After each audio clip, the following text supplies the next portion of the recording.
You're watching Reason and Theology Live, a show dedicated to charitable discussions, debates, interviews, commentary, and analysis. The show concentrates on theological topics, historical matters, and philosophical problems with content ranging from introductory material to in-depth examinations. And now, your host, Michael Lofton. Welcome to the show, everyone. Your host, Michael, on a Thursday evening. We're here joined by a very good friend of mine, Stephen Augustine Stuart, who's going to be giving his conversion story to the Catholic Church. I've had the pleasure of knowing Stephen for over a year, and in fact, I visited him. It was about a year ago as well. So I think it was 2018. Was it? Oh my goodness! No way. Yeah. Well, no, it didn't be 2018. 2019? Started Maybe. Show 2019, so it must Fall be of 2019. So yeah, my perception of time, however, is somewhat warped. So Yeah, time flies. Maybe 2 years ago, but yeah. I remember going up north and visiting Stephen and his family. Wonderful people.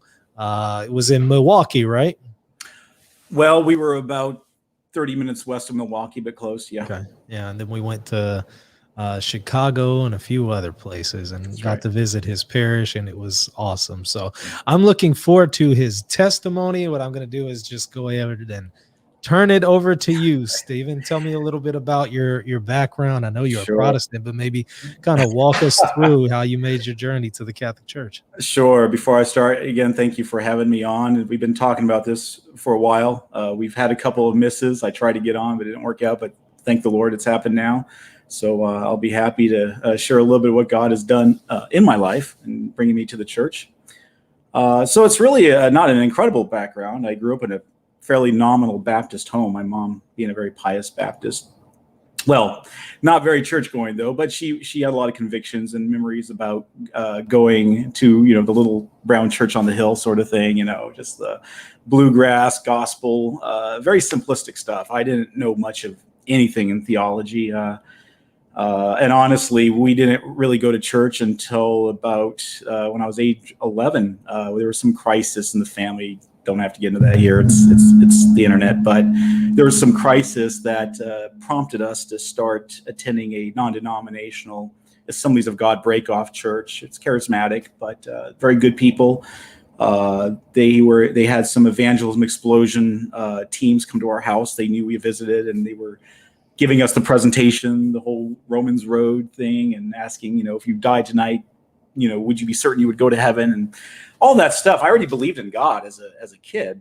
I just didn't have the ritual. I didn't have the sinner's prayer. I wasn't baptized yet. My mom, being a good Baptist, let me wait till I was much older to do that. But I did say this prayer in earnest. I remember weeping and asking the Lord earnestly to come into my heart and life. I didn't want to be estranged from God. So God had been working even there in that non-denominational context, and of course, powerfully so. It's people who know me on Facebook. I always talk to them about how urgent it is to get people into the church for the salvation of souls. But that commentary should have a big asterisk. That doesn't mean I don't think God isn't working earnestly in people outside the church to bring his people home. So. Loving people, went to church for a few years there. My family kind of stopped going, but I kept going. I was very zealous as a kid in junior high, passing out chick tracts, evangelizing where I could, confronting even teachers. I remember in homeroom and other classes, talking to teachers about the gospel and as best as I understood it. And I've always had a zeal for souls. And I always had in the back of my mind I would be doing something for God along those lines, as I understood it. And so by the age of 14 or so, the family kind of stopped going all together. But I joined an Assemblies of God parish or church. Sorry, using my Catholic ease here on Protestant context. But it was a wonderful church. The pastor there, very fond of C.S. Lewis. It wasn't your typical, I guess you would say, country bumpkin sort of Pentecostal church. The pastor was very well read, loved broad literature, and actually put in my mind this desire to read C.S. Lewis, even though I had no exposure to him. But all the same, during those years, I was, interacting with all kinds of Protestants. I was going to school with John MacArthur's daughter. I sat behind her in homeroom. They're not homeroom, in humanities. And I remember as a Pentecostal kid having a crush on her, and even going to Grace Community Church for a time, trying to see if I could get in good with John MacArthur's daughter, Melinda. It's funny. I look at it now and kind of laugh, but I seriously had a love for the gospel. I had a love for the people of God. I wanted to understand my faith more. I felt crushed when she said her dad wouldn't let her go out with a Pentecostal guy, and I was like, what does that mean? But all the same, it was an extraordinary journey. In high school, I was very zealous for those things, going to all kinds of youth camps and retreats. And I was on fire for the Lord. I cut my teeth on TBN as well, as you might imagine, being a Pentecostal. Had some of that word faith edge in there, not knowing much about the heresy that was in that. But, I exist on reading scripture and watching as much Christian television, TBN and whatnot, as I could. So, that's sort of my youth. My home was a broken environment. My father lives in France, and when I turned 18, I journeyed over to France to see him. Just after high school, spent a better part of a couple years there, and of course, being an English-speaking Pentecostal, I didn't really have much in the way of churches in France. There was an Anglican church, St. Michael's, there in Paris, that I thought, well, they speak English, and why not? It's probably a big mistake, but for the first time, I saw something that approached liturgy, something that approached historic Christianity, didn't have a framework for it. But I do remember being struck to the core.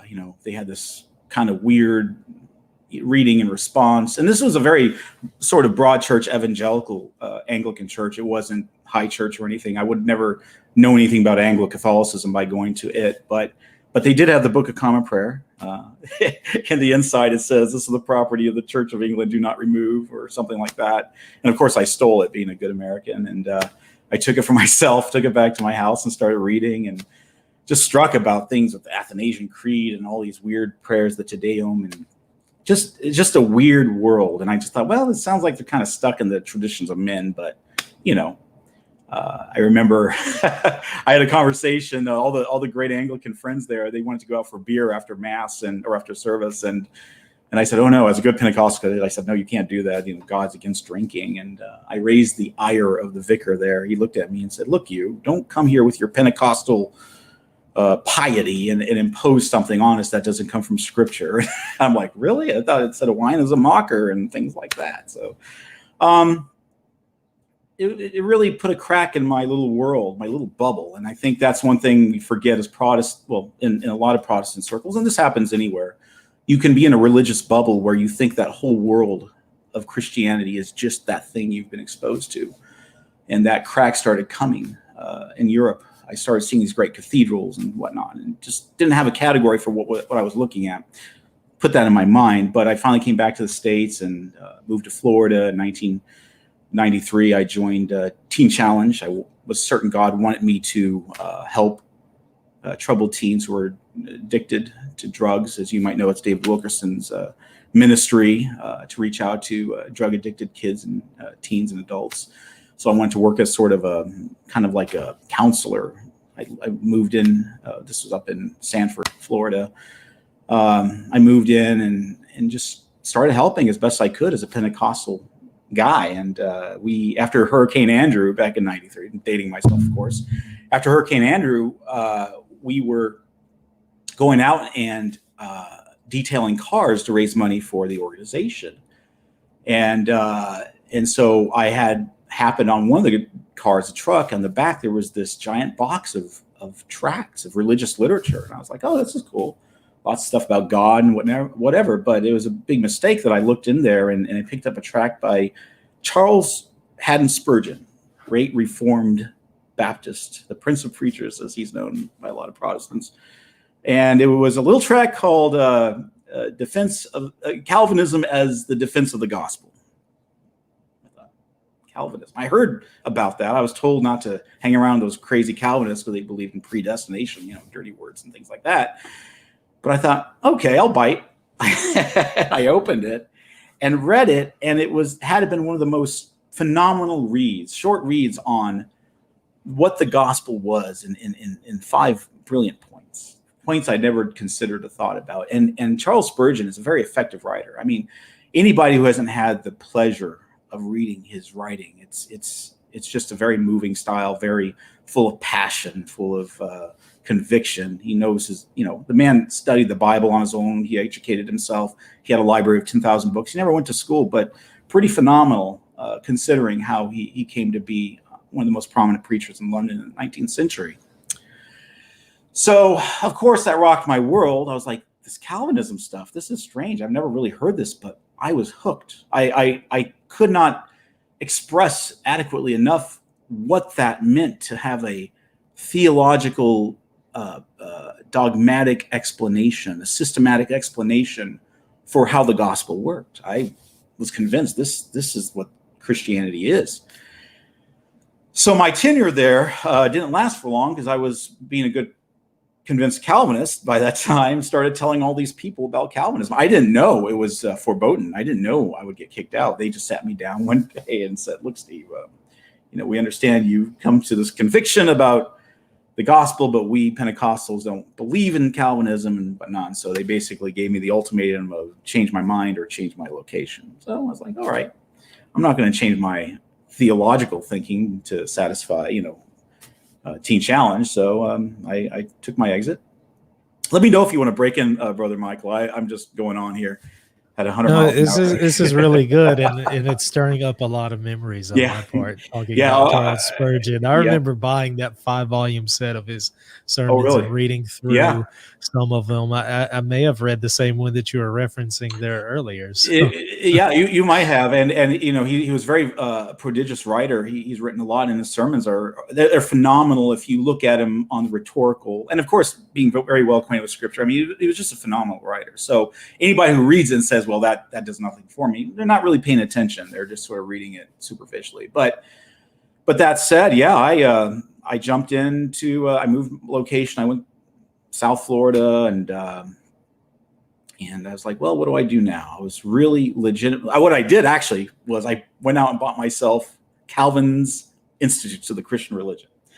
Because at this point, I was all in. I was like, you know what, this Reformation stuff it just seems to be obvious. It's so obvious, you'd have to be a blind man not to see how true it is.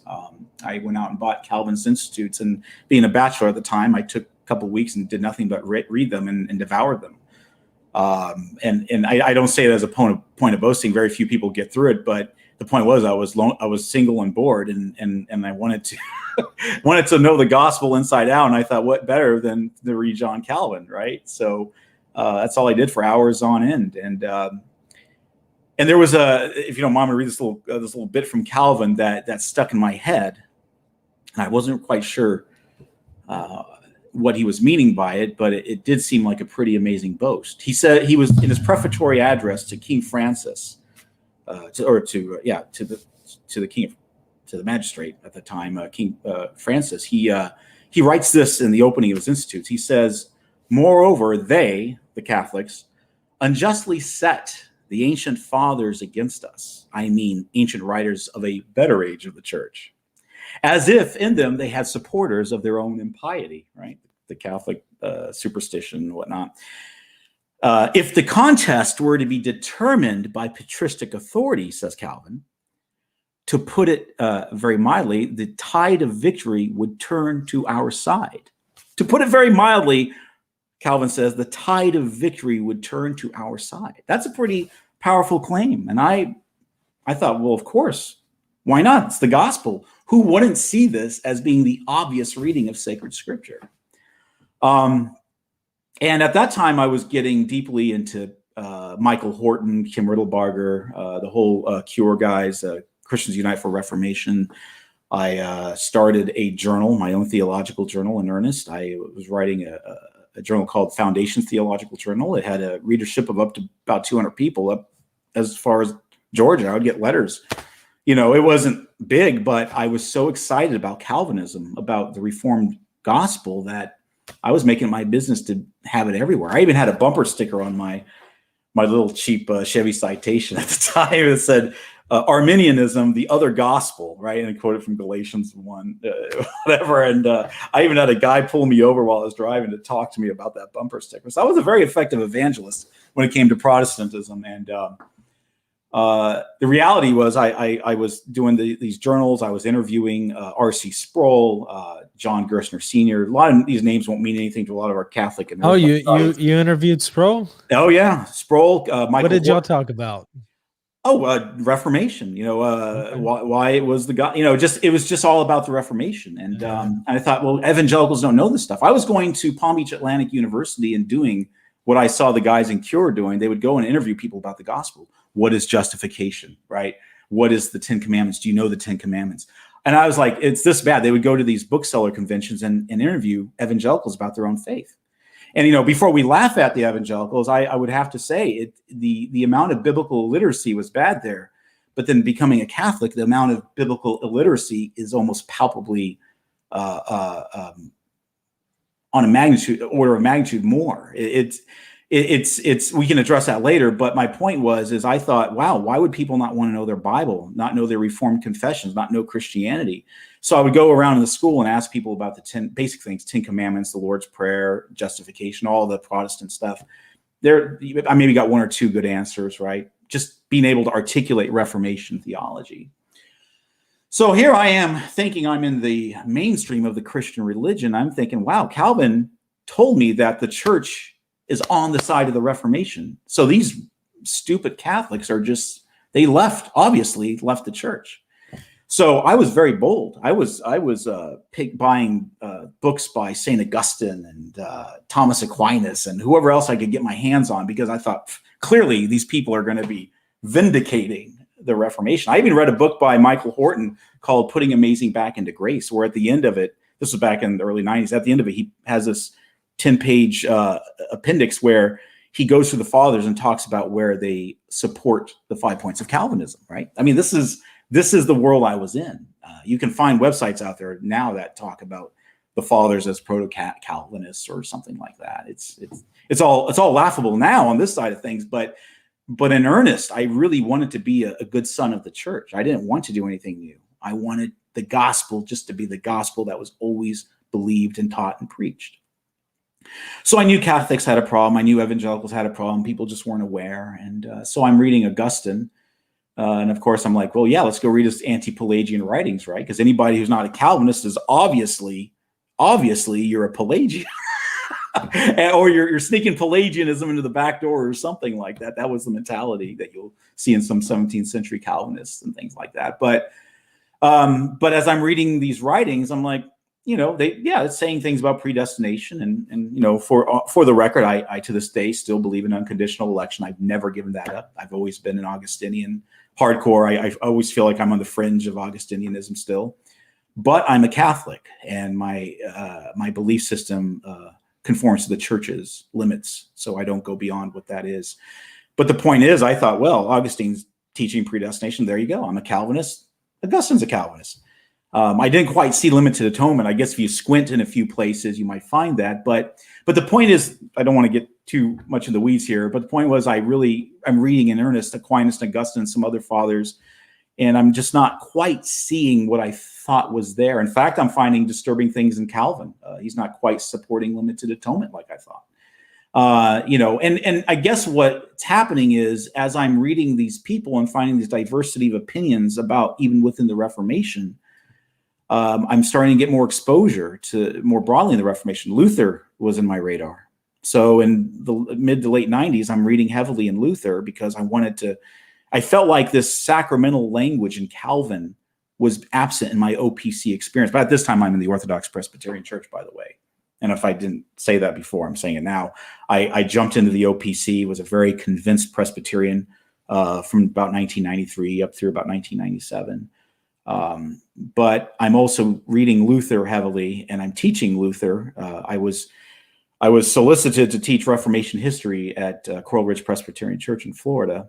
And so I'm just teaching Reformation history. And as I'm reading Luther's larger and smaller catechism to the people, they're like, well, that sounds very papist. That sounds very, works righteousness, baptism, regenerating, and baptism doing all this stuff and needing baptism. So the sacramental language that was heavy in Luther and also in Calvin, you have to be blind to not see how heavily sacramental Calvin it was. I just felt like there wasn't a good fit. I felt like the PCA and the OPC, they were giving a lot of lip service to the sacraments, but they didn't quite have that high sacramentology. So I actually read myself into Luther and joined the LCMS in around 97. And I feel like I'm doing injustice to my story because there was a lot of bits and pieces in between. But by that time, I'm a hardcore Lutheran. But the problem is Lutherans are even more bold about their continuity with the Fathers. So I'm saying, surely we're going to find justification by faith alone throughout the Fathers, because that is the gospel. It is the gospel, and the church stands and falls by that gospel, right? I mean, we don't want to be involved with people who denied the gospel. And so I'm reading Augustine still, I'm reading Chrysostom, I'm reading Ambrose, and just no dice. I'm not seeing this articulation. And come to find out, a lot of Protestants were saying, they're not really clear. They're kind of muddy on terms and ideas. Augustine didn't have an idea of forensic justification. He actually believed in justification being nothing more than regeneration and baptism. And so all that was sort of like, big question mark in the back of my head. Why are we giving so much credence to the Fathers who are wholly on our side, by and large, on the most critical thing, the gospel? Why are they missing it so badly? It was a legitimate question that I had, and there was no good answer.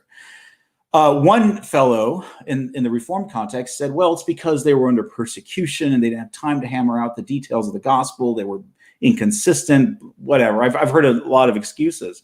But I'm thinking the thing that's most important for the church that saves souls, the gospel, that was the muddiest thing in the first 15 centuries. It just seems weird. It just seemed very counterintuitive. So if you want to jump in, feel free, but I'm just going to slide on now to my Anglo-Catholic days. So around the year 2000, I was in sort of a crisis. I knew I wanted to be part of that church in continuity. I didn't believe there was this church of denominations. I really had a very Catholic-minded feel for the church, because I really took Calvin's words seriously about God cannot be your father unless the church is your mother. And when he said the church, I'm using it the way he thought about it. That's the church in general, right? You have to be a Catholic. I mean, little c Catholic, right? That's the popular thing. I'm a little c Catholic. And that's how I felt. I was a little c Catholic, but I was a Catholic. I even took courses. I was studying under R.C. Sproul at Knox Seminary, and he said, this is the hierarchy. I am first and foremost a Christian. Then I am a Catholic, then I am Reformed, or something like that. But that whole Catholic thing stuck in me. I was like, you have to be Catholic. If you're not part of the church. So I happened upon Anglo-Catholicism.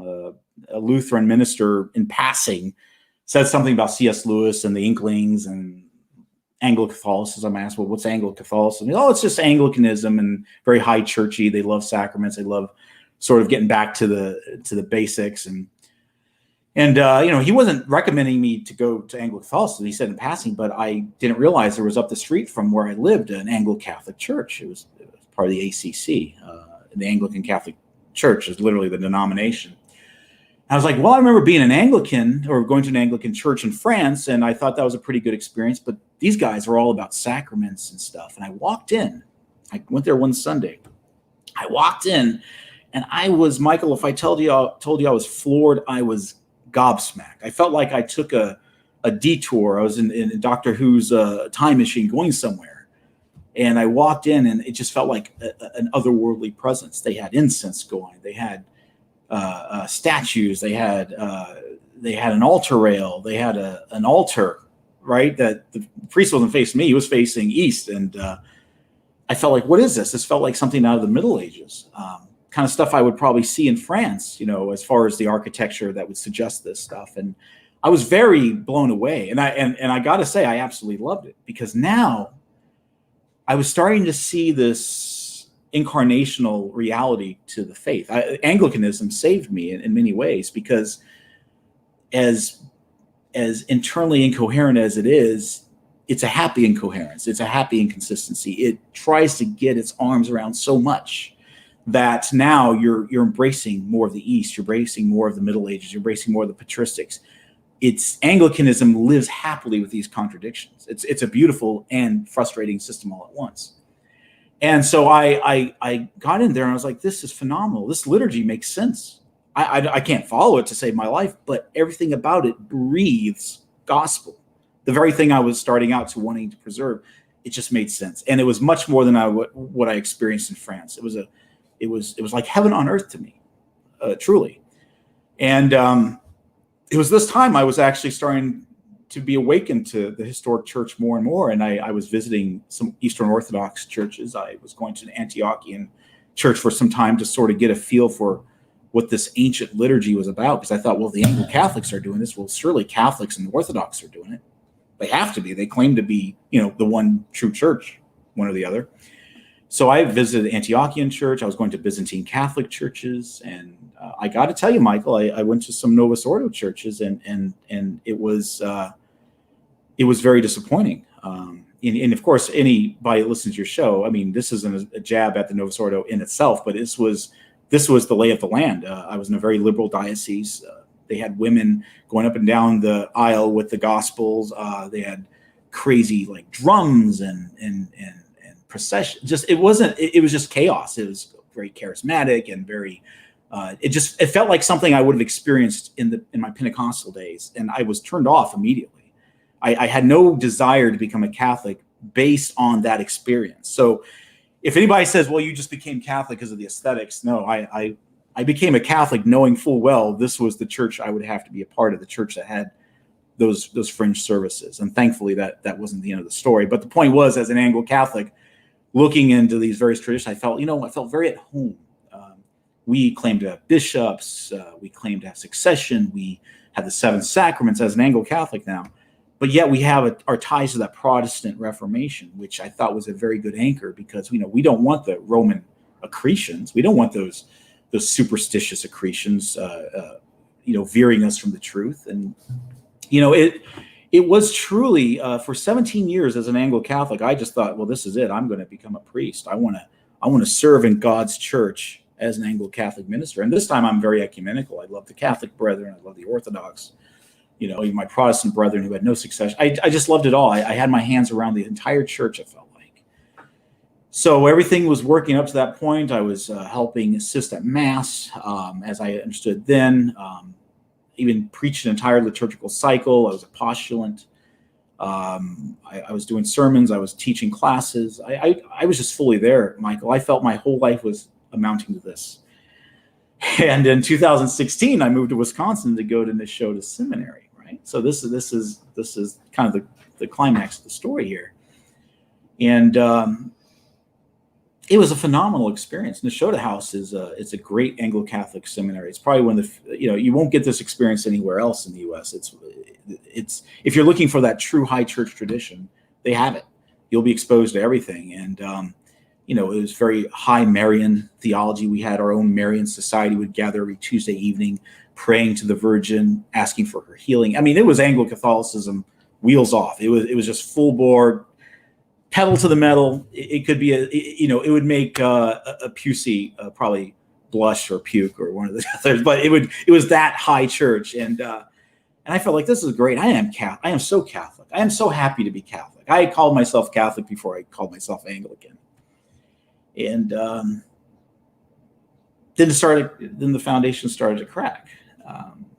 It was in talking to my spiritual director, a very fine man, my confessor at the time in school, and I was concerned about the Episcopal Church, as we all might or might not know. It's just fraught with problems. I mean, you have women's ordination, you have women's bishops, or at least women's priests. I know in England they have women's bishops, but the point is women's ordination was huge. They're mired in LGBTQ theology. They just have all kinds of problems. So I knew I didn't want to be a part of that, but I also knew that as a good Anglican, I'd have to be in communion with that if I wanted to step outside of the ACC. Because as an Anglo-Catholic in the ACC, your denomination's this big, and you're in communion maybe with a few other little alphabet soup Anglican denominations. But it felt so small. I was thinking, if we're Catholic, why do we have just 4 or 5 denominations we're in communion with? That was the problem I had as a Lutheran and as a Calvinist.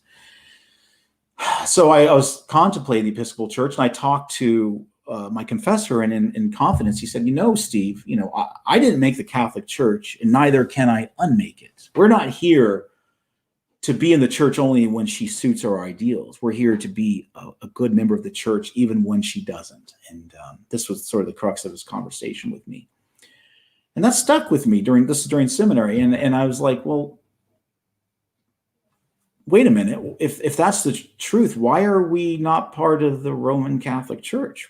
That's the mothership. That's where we came from. I mean, only a foolish, cartoonish reading of history would have the English church being this separate thing and no relationship to Rome. Rome came in and got her dirty paws in on England and, transfer. It's silly. It's wonderful history. I mean, it's a very good apocryphal stuff, but that's not the reality. The Church of England is the daughter, for good or for ill, of the Roman Catholic Church.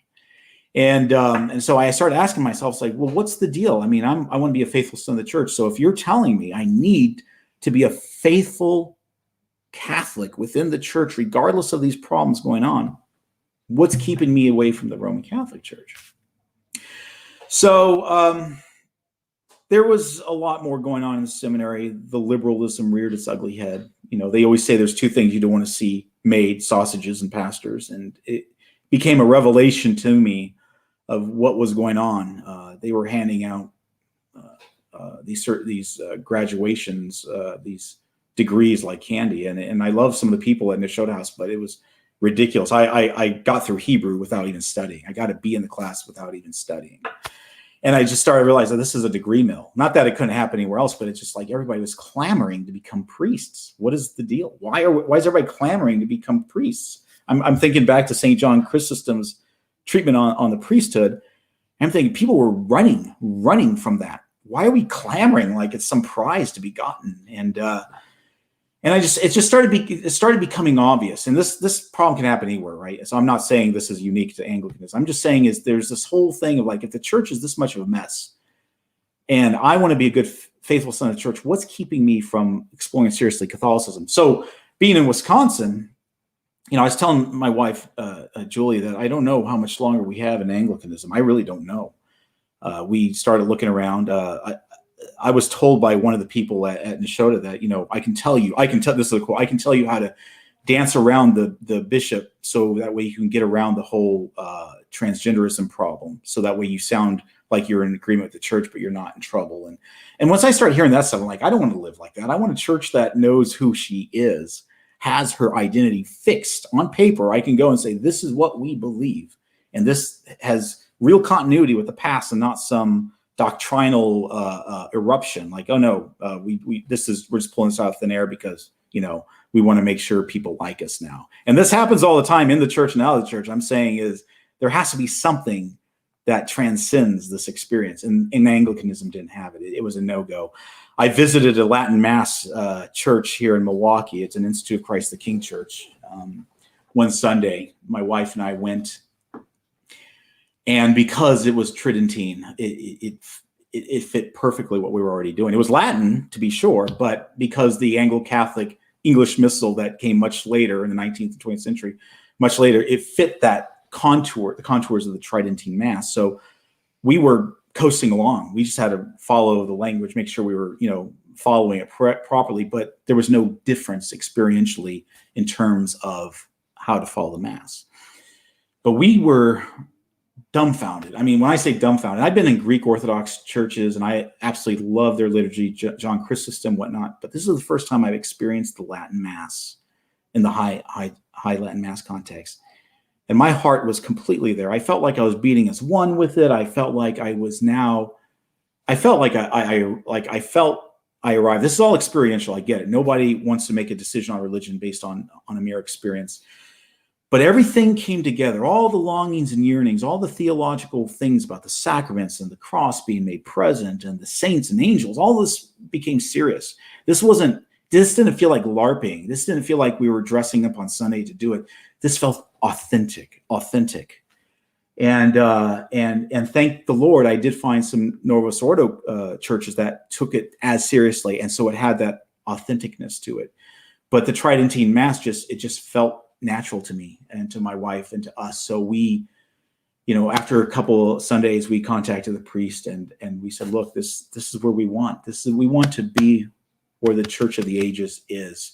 The Latin Mass was instrumental in doing that, but and I didn't do any justice to my story. There was so much more in between, but that's kind of where I'm at. And so the last few years, I've been watching R&T, reading a lot of great blogs. Eric Ibarra's stuff was great. It helped me, gave me some boldness, I think, as an Anglican, to think about, like, look, we don't have to be lost in the midst of a crisis in this church. There is an honorable way to challenge and think about the compromises that we see, and we don't have to abandon ship in order to jump in to that boat. We see that right now we're in a very difficult time, and I understand Protestant hesitancy based on it, but I went into this with my eyes wide open, understanding the pontificate, understanding the situation, all the sort of caricatures, clown masses, this, that, and the other, whatever you want to say about the Catholic Church. But what I did understand was it was home. It was my mother, it was my home, it was my mess. But it's the one home, it's the true home. And I didn't have to go out reinventing church. I didn't have to try to find this, well, I'm in this denomination, we're not in communion within, these, 40 other churches in town. I didn't have to come up with a narrative to explain how it's invisibly one, but, we have no practical communion. It was just the church.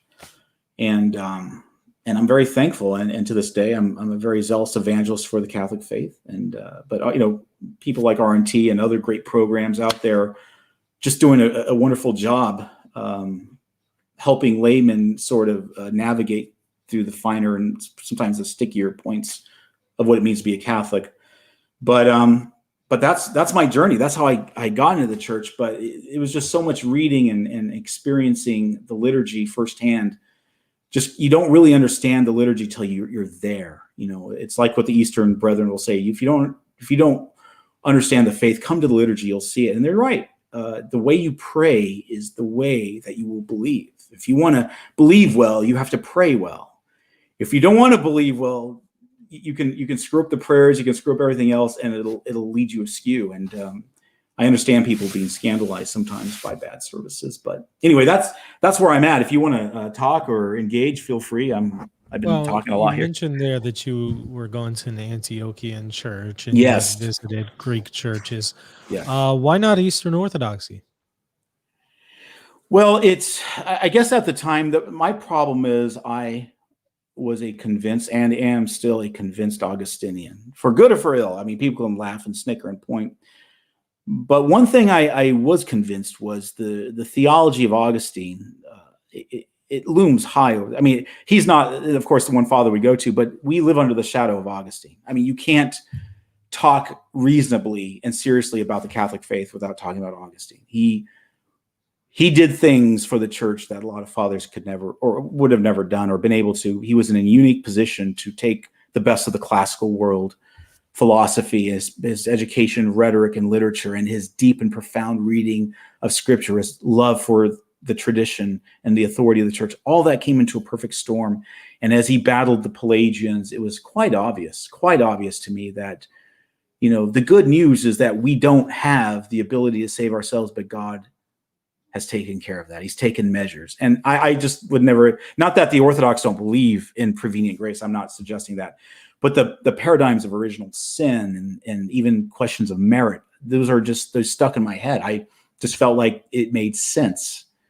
Even though my Protestant self wanted to militate against it, Augustine's language felt very natural. It conformed very well. He was a Bible man, first and foremost. So it felt like it just exposited Paul in the Scriptures so easily and wonderfully. And I've just never been able to let go of that. And I saw there was a lot of animosity toward Augustine's theology. I know there's a big move among Protestants, some circles, to just sort of demonize his input, his contribution to the church. He brought in all kinds of pagan ideas, Manichaeanism, whatever they want to say. But the point is I was a convinced Augustinian, and I sat in the Antiochian church.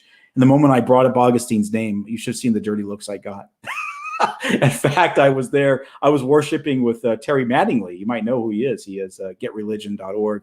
Great Christian guy. He's a former Episcopalian. We were sitting at the same table, and I was talking about Augustine. I was just rambling on, and And I just got this whole table full of dirty looks. I was like, wow, if you guys don't like Augustine that much, I may not be in the right place. I love the liturgy. I love the prayers. The Eastern liturgy is beautiful. I take nothing away from that. It's beautiful, but I just felt more at home in the economy of the Latin Mass. There's a directness, there's a rhythm, there's a beauty to it that as a Western-minded guy, I just connect with. So now, of course, there's theological questions, that you later get into about questions of reception, councils, the place of the Pope. I have to admit, I've always been a secret fan of the papacy, even as a Protestant. I always felt like, well, if the church ever comes back together, the Pope will have to figure in some way. R.C. Sproul said this is funny. I gotta thank the Reformed Brethren for making me Catholic, because really, while I was sitting there listening to R.C. Sproul, he said this in class. He said, if the Pope and Rome aren't wrong about justification, we have to crawl back on our hands and knees to Rome. He said this in class. Now he's passed away, so you'll never be able to verify, but this was in class. He said we have to crawl back on our hands and knees to Rome in apology for leaving the church if the Pope is not incorrect on justification. And that always stuck in my head. So I always felt like the Pope wasn't a bad guy. I just felt like, the Antichrist language you find in the Westminster Confession and Augsburg and all that. I mean, I really tried to absorb that, but I felt like, man, there's so many good Catholics, so many good popes. How can you talk like this? So I was feeling conflicted. I really didn't believe deep down that they were preaching another gospel. And I understand why they say it. I get it. But if you're going to tell me that you've lost the gospel and you're against God and you're anathema, then you're going to have to anathematize St. Augustine. He didn't believe anything of what Luther was saying. He didn't believe in Calvin's paradigm. You're going to have to anathematize the whole panoply of the church. And it just was counterintuitive. You can try to grease your way and say, well, they didn't know. But that's just remarkable to me that you don't know the most fundamental Christian thing, the gospel, but you can be a father of the church. It's a narrative that you can't sustain seriously and consistently. So I had to join the Catholic Church because knowing even with the problems that I might be encountering, at least I'm encountering them in the church and I'm not skipping the church to go find the perfect community, my little insular community that's getting it all right, but has no relationship to the first 1,500 years. Or for that matter, even for the reformers, a lot of OPC and PCA guys say, well, Calvin was wrong. Dr. John Gristner Jr. in class, somebody told him what I was saying about Calvin, how high sacramentally he was and his high view of the church. He said, well, that's why we're Reformed and we're not Calvinists. And that word came back to me. I was like, wow, that's kind of funny. You're going to reject even Calvin. But so it just goes to show that it's a continuous spiral of more shattering, more insularity, more like now we've really got it. Those guys were good. They were helpful. We'll tip the hat. We'll give them the nod and the wink, but they're not truly part of our communion. Augustine could never take communion in a Lutheran church. He could never preach in a Calvinist church. Just taking his basic theology, forget all this, the stuff about what you might say in terms of where babies go when they die and things like that. I'm talking about basic Catholic theology. He would never pass any of these seminaries. He would be kicked out. He would be deemed a heretic by the Reformation standards.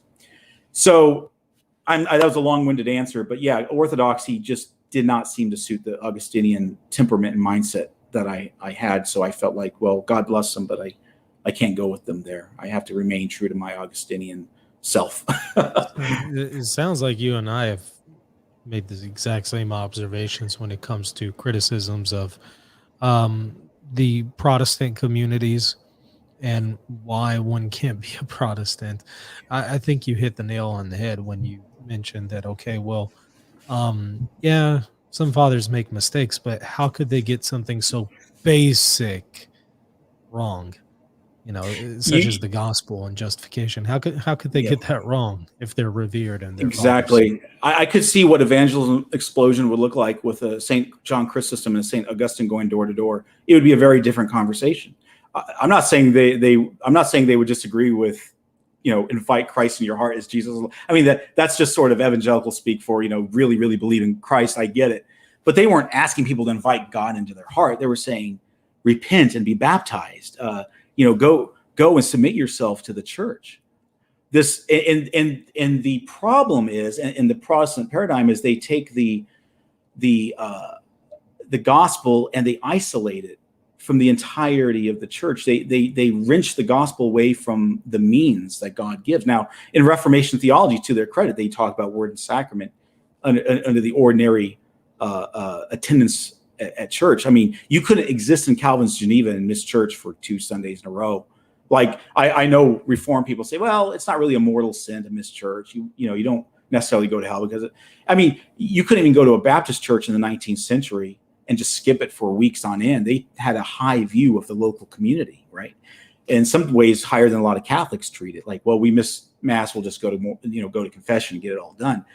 But the reality is, if we look at the Catholic Church, I mean, there was no such thing as the isolated Christian life. I'll check into church once in a while. I'll just go and say, wave hi.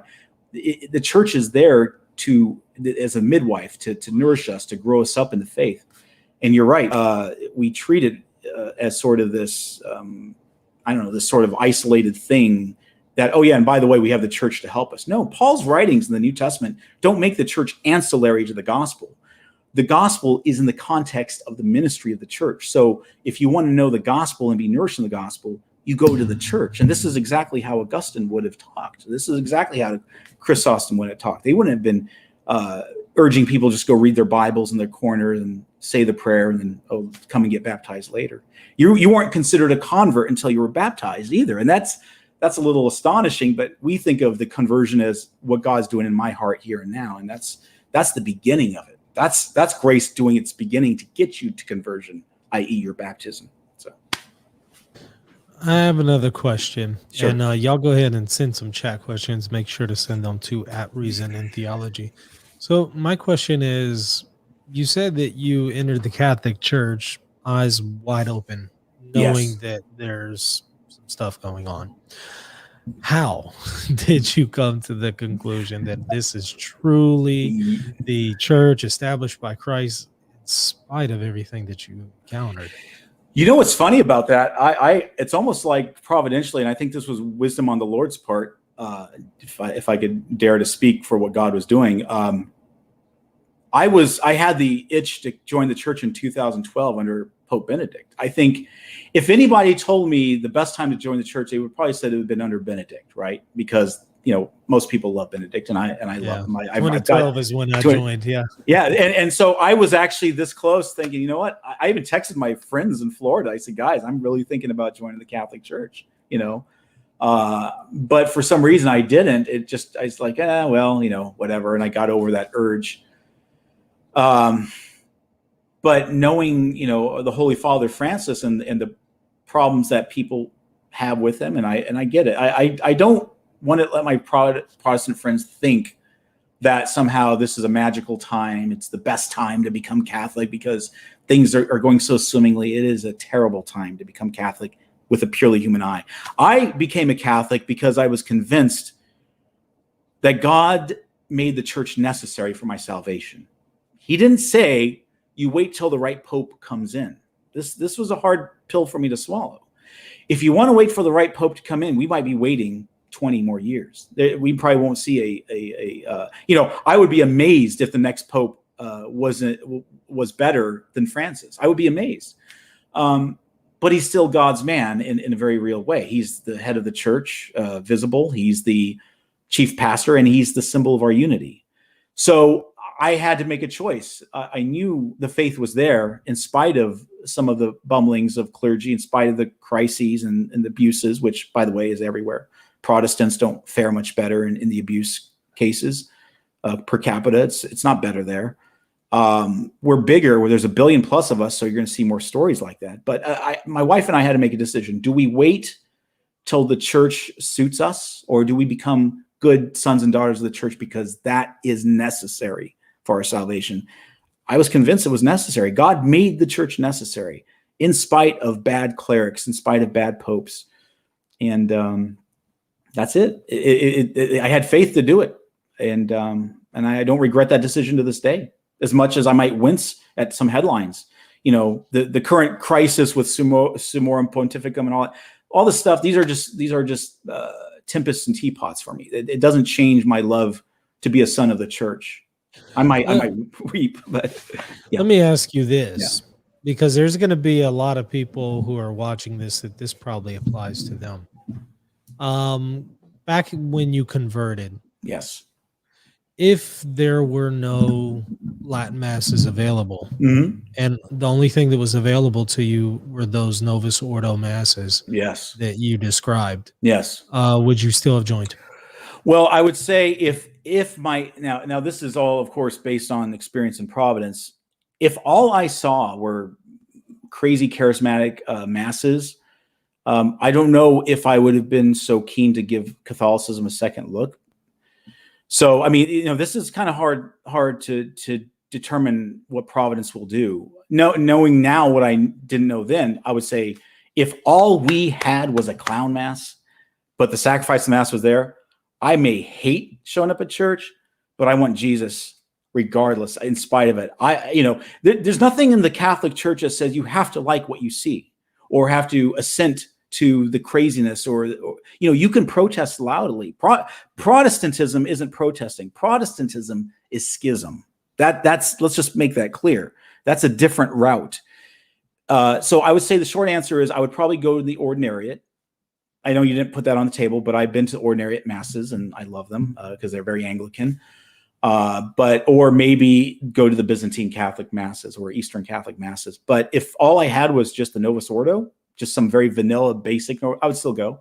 I would go because God made it necessary for my salvation, and God will judge those ministers for not giving the correct glory to him, for putting forward their best efforts, for being sensible and reasonable in their ministry. I don't have to answer to God for their foibles. It makes evangelism harder, that's for sure. But here's the thing: if you don't have Jesus on that altar, I don't care how nice your mass is. I don't care how the Anglo-Catholics they knew the mass better than most Roman Catholics. We had Roman Catholics visiting us all the time in Florida. They would say, "This is just like the mass we grew up with. We love it. We love it. We love it." And of course, I'm thinking, well, of course it's Catholic, right? But looking back, we're just role playing there, and I don't mean that to be offensive to my Anglican brethren. I just mean, with my theological glasses I have now, it's not Christ on the altar. It may be spiritual communion at best, but it's not Christ there. So I need to go where Christ has promised to show up. He's promised to show up in the Catholic Church, good or bad liturgy. That liturgical crisis doesn't determine my faith. Now, some will say, but he shows up, in Orthodox churches by what the Catholic Church actually teaches. Yeah. No, and that's a distinct question. That's a fair question. I don't deny that. Clearly, they have apostolic orders. They have real sacraments, and I thank God for the Orthodox. There's some of the great books that I've read by Father Schmemann on what was that great book on sacrifice for the life of the world. Great book, just wonderful stuff. So my criticism against Orthodoxy has very little to do with any of that. It has simply to do with there's no Pope. Mm-hmm. And if Peter's not there, and I already know all the answers. Well, Peter's there, and I get it. But as a Catholic, I need the unity of Peter. And there's a problem, and I consider myself a trad on Facebook. I advertise myself as a trad. It's tradvertisement, you might call it. I do that. I send those signals, but I'm not the kind of trad that says I got to hold my nose up at the Pope every time I mention his name. This is not doing honor to your father and your mother. One of the 10 Commandments is honor your father and your mother. If you have to hold your nose up just to utter the Holy Father's name, you might want to check yourself. You might be more comfortable in the Orthodox Church or some Protestant context. And I'm not saying that people don't have reasons to do it. I do things that probably make my kids wince all the time.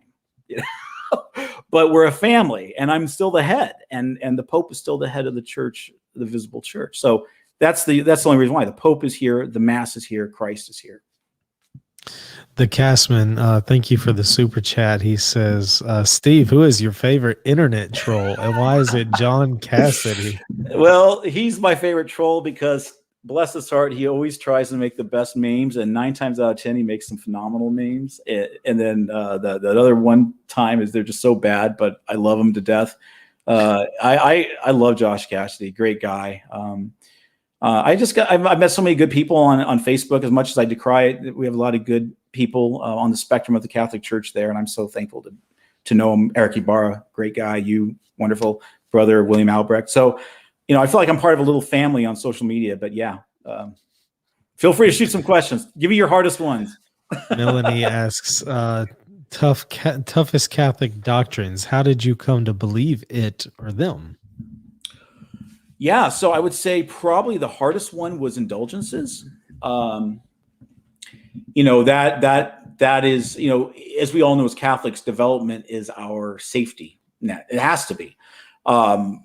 Just as a preface to that, anytime Protestants or Orthodox say, they roll their eyes at John Henry Newman, I can't buy into any idea of doctrinal development. It's all there. I mean, look, I tell my Protestant brothers all the time, you live on a mountain of development.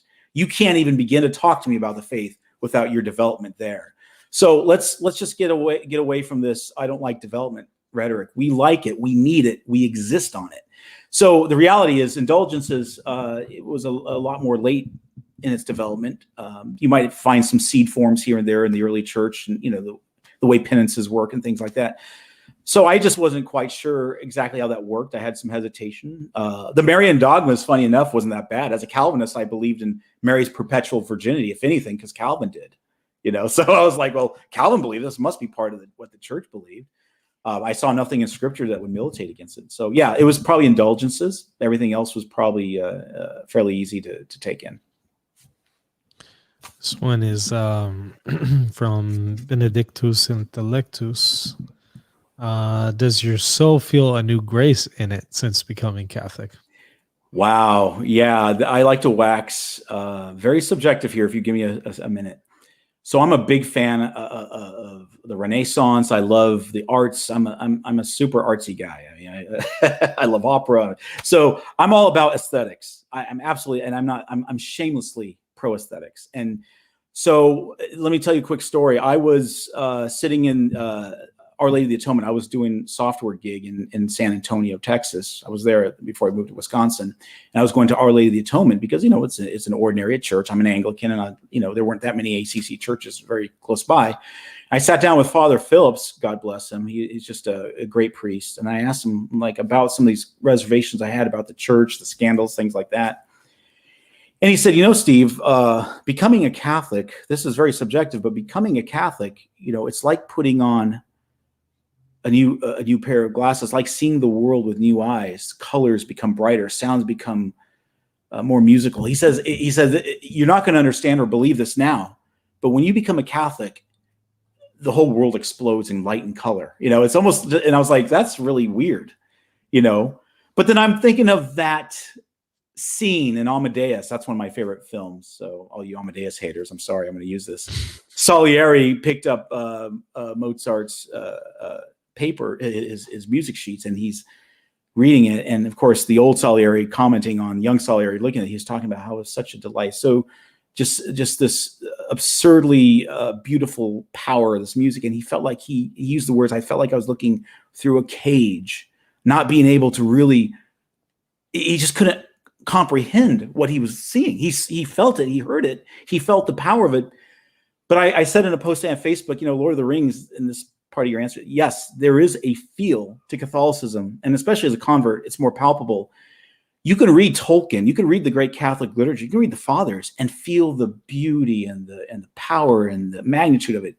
But until you let it burn you, until you can breathe that rarefied Catholic air, you're still on the outside looking in. You may be like, wow, you could look at pictures all day on my Facebook for cathedrals and things like that. But until you sit there and look around and absorb the power of what you're in, yeah, the Catholic Church, even with its Novus Ordo, basic Novus Ordo, it is still palpably powerful and magnitudes more, I guess, impactful to my soul. And this is subjective. I'm not making this my apologetic. I would never tell somebody to convert for this. I'm just saying, yes, the answer is yes. The subjective experience has been phenomenal as a Catholic. Weinschel asks, any teaching that you found tough to accept but eventually did? You mean post-conversion? Like I found it tough, but then I finally came to accept it. I can't honestly say, I'll tell you, going in, I had a lot of questions about Vatican II. But it was Vatican II, oddly enough, that saved me, because its theology on in Lumen Gentium actually made me anxious to become a Catholic. A lot of people say, a lot of Protestants will tell me, like, oh no, it says I'm fine where I'm at. I don't have to become a Catholic. I'm good. I got grace. Well, that's not what Lumen Gentium is saying at all. I mean, if your takeaway from Lumen Gentium is that you're okay to stay as a Protestant or stay outside the church, then you're not reading it, because it's clearly the church is made necessary. Clearly, men are obliged to come in. So as I read Lumen Gentium carefully, I was like, wow, I have to become a Catholic. But I was still had a lot of questions over, what commanded my obedience, what commanded at least basic reverence, what commanded basic assent, things like that. I wasn't clear about all that. So I was a little bit wary about it, but I think by reading more people on it and getting a fix and feel for its basic orthodox, I have no problem with Vatican II in its most literal reading. I have a problem with Vatican II in the way a lot of liberals like to seize on it and take and run with it, say, no, we've got to close out the Tridentine era. We don't need it. That church is done. We've got a new and wonderful thing we're doing. I'm not about that. I'm a very trad person. I have to have my old school theology, but I think Vatican II supports it very well if you read it in continuity, which I know is a sore spot for a lot of trads, but it can be done. This one is from Venera. Did you and your wife have a good experience with the Catholic RCIA program? That's a great question. And I got to tell you, I am very thankful to Institute of Christ the King. Father Jair, he talked with us at length. I was going to seminary. I was an Anglo-Catholic. We didn't differ much on anything. The big difference was on the papacy, right? So over the hours he talked to us, he said, look, you guys, I want to tailor make your instruction. He examined us personally to find out where we were at. He understood that our theology was just a hairbreadth away from the Roman Catholic one. So we didn't go through a traditional RCIA. I'm not suggesting this should be the same for everybody. A lot of converts just know nothing, but being an Anglo-Catholic, it gave me an edge because I was already there. You didn't have to convince me about purgatory or apostolic succession or the necessity of the sacraments or any of that. We were all there, Mary and the saints. So that said, we just had some times together. He talked to us and whatnot. But I did read. I was acquainted with the Baltimore Catechism. I had read the Trent Catechism. So our family was really well catechized by the time we got into the church. Let's see, one more from Wanschel. Any Catholic saint and writings that inspired you when you entered the church? Well, Augustine, he was my breadcrumbs back to the church. So, I think, and I always tell my Protestant friends this, Calvin made me a Catholic. And I know Dr. David Anders says the same thing. I didn't know he said it until I read it on his blog, but I truly say, I thank Calvin. If I had, if on some outside chance I see him in heaven, I would have to go shake his hand and say, thank you for making me Catholic. But the reality is, it's because he made that challenge to me. Right, the fathers are on our side. I just took that as sure. So I'm reading Augustine, and so the whole time Augustine's leading me back to the church.